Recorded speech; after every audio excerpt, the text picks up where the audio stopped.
भोजपुरी गाना या पूरे देश में सुने जाते हैं।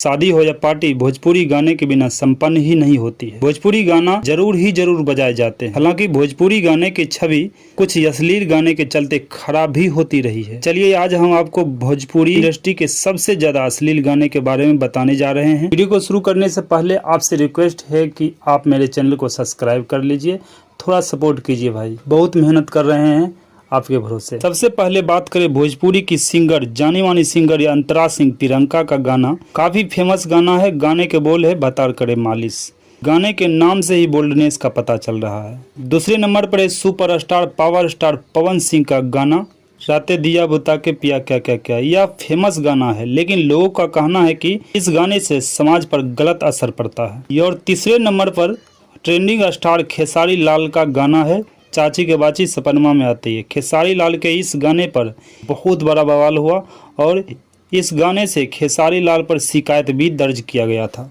चौथे नंबर पर है राकेश मिश्रा का गाना राजा तनी जाए न बहरिया। भोजपुरी का सुपर हिट गाना है। यह गाना भी काफी बोल्डनेस है और इस गाने के बोल को काफी ज्यादा अश्लील माने जाते हैं।